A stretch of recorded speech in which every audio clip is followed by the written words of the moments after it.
अस्सलाम वालेकुम दोस्तों, मैं हूं मुबशर बुखारी।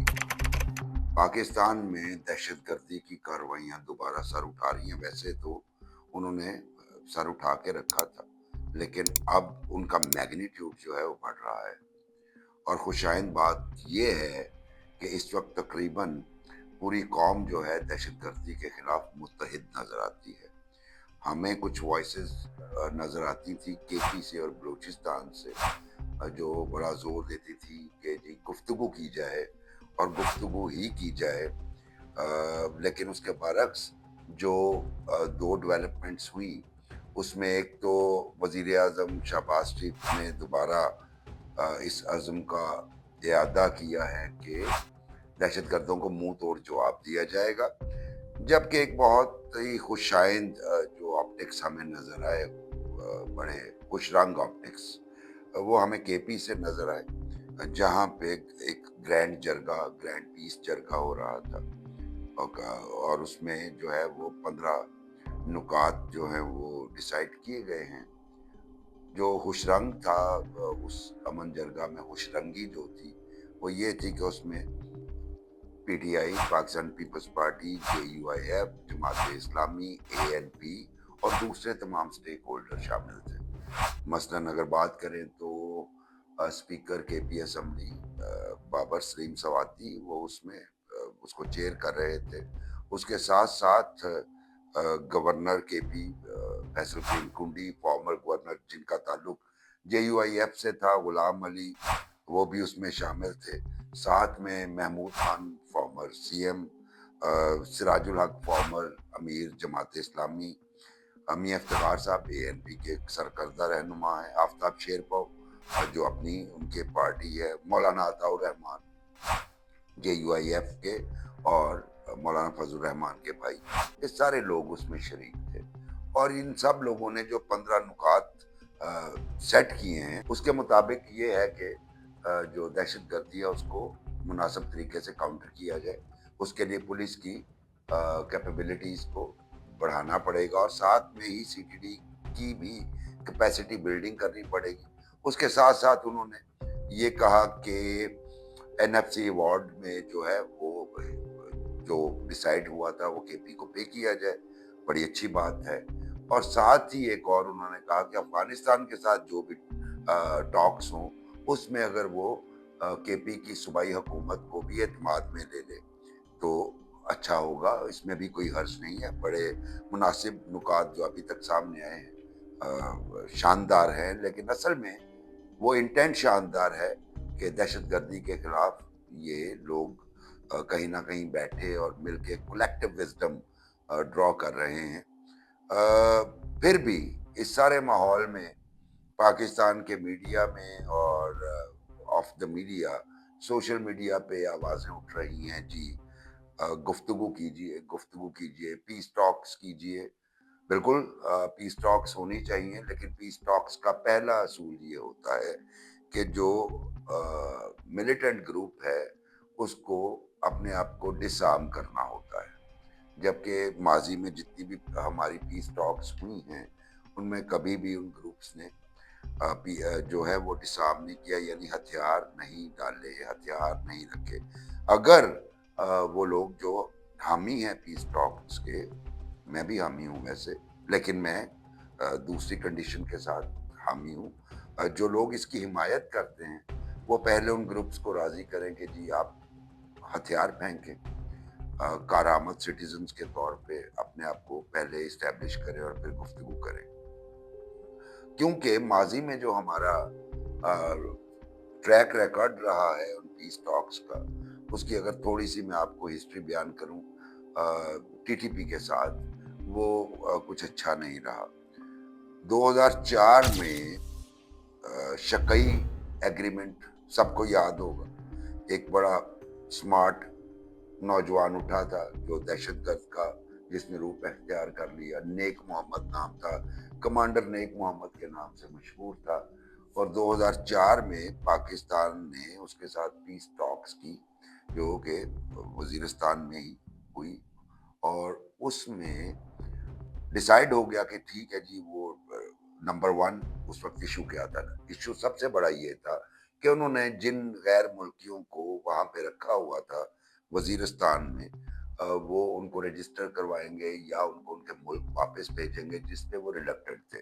وجہ کیا تھی جی؟ وہ غیر ملکی جو کہ ازبک تھے، تاجک تھے، عربز تھے، ان لوگوں کی جو ہے ان کے ساتھ رشتہ داریاں بن چکی تھی، شادیاں ہو چکی تھی آپس میں لوگوں کے ساتھ۔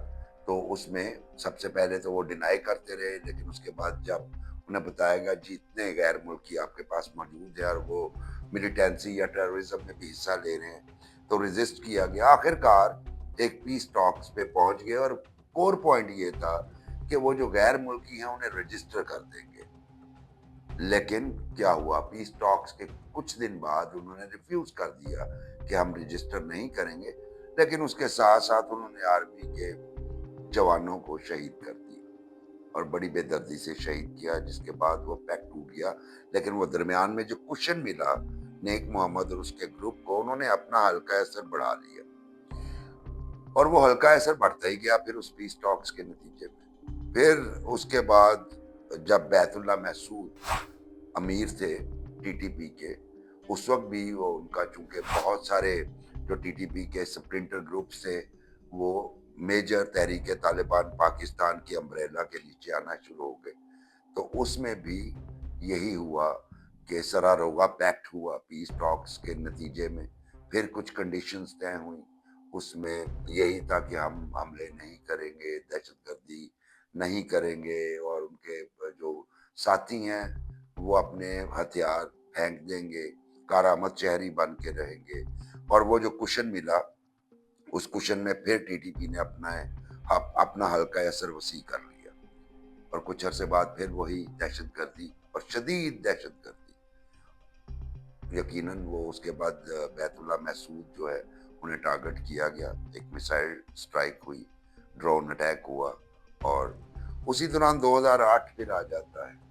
2008 میں صوفی محمد تحریک نفاذ شریعت محمدی کے روح رواں، جو کہ جب امریکہ نے افغانستان میں سٹرائک کی تھی تو کافی زیادہ لوگوں کو لے کے افغانستان تشریف لے گئے تھے جہاد لڑنے، اور وہاں پہ بہت سارے لوگوں کو شہید کروا کے یا مروا کے یا جاں بحق کروا کے واپس آ گئے۔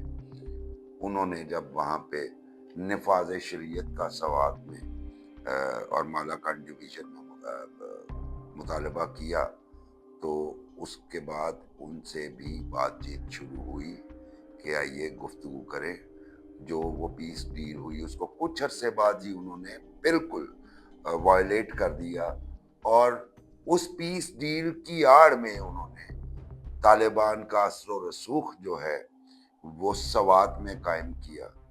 اور پھر سوات میں جو ہوا وہ تاریخ میں میری عمر کے لوگوں نے تو بڑا کلوزلی مانیٹر کیا، جین زی والے بچے ابھی چھوٹے ہوں گے، وہاں پہ وہ سارا کچھ ہوا جو اب خوفناک قسم کی کہانیاں لگتا ہے، لیکن لوگ نہیں بھولے مسلم خان کے تھریٹس جو سپوکس مین تھے۔ اور اس کے بعد شیر محمد دا بوچر یا کسائی کے نام سے مشہور تھے، وہ کیا کرتے تھے، گلے کیسے کاٹتے تھے وہاں، اور خواتین کے حوالے سے کیا کیا ظلم ہوتے تھے، وہ کہانیاں ہیں، وہ آپ دیکھ سکتے ہیں، پڑھ سکتے ہیں، ویریفائی کر سکتے ہیں۔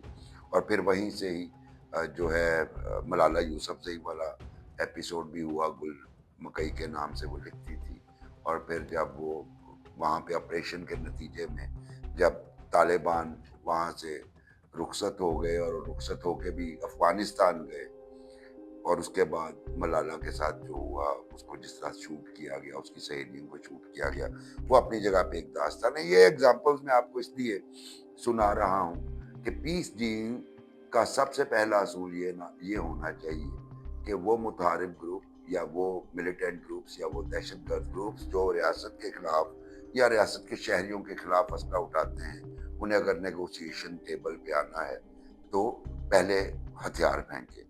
اور دوسری بات یہ ہے کہ چونکہ ہم نے ہتھیار نہیں پھینکوائے ماضی میں، اور ان کو ہم نے تھوڑی سی سپیس دے دی، جس کے نتیجے میں وہ اپنا حلقہ اثر بڑھاتے رہے، اور نتیجہ ان مذاکرات کا کچھ نہیں ہوا سوائے اس کے کہ انہوں نے پاکستان میں ایک بچھاڑ کر دی دہشت گرد حملوں کی۔ सो जो लोग पीस टॉक्स के हामी हैं, उनसे गुजारिश है, और मैं खुद भी हामी हूँ, कि उन ग्रुप्स को परसुएड करें, चले अपने सोशल मीडिया अकाउंट्स के ज़रिए ही कर दीजिए कि आप हथियार पहनकर पाकिस्तानी रियासत से गुफ्तगू कीजिए, वरना फिर जो पाकिस्तानी रियासत का इंटेंट है, और वो इंटेंट मुझे पूरा होता नज़र आता है। मैंने कल के वीलॉग में भी, परसों के वीलॉग में भी यही कहा था कि बड़ी मरबूत किस्म की प्लानिंग है कि इनसे कैसे निपटा जाए, वो आपको आने वाले 1 या 2 दिनों में नज़र आ जाएगी। प्रोग्राम पसंद आए तो इसे सब्सक्राइब कीजिए, लाइक कीजिए, शेयर कीजिए, कमेंट भी अपना कीजिए ज़रूर, और अगले प्रोग्राम तक के लिए मुझे इजाज़त दीजिए। अल्लाह हाफ़िज़।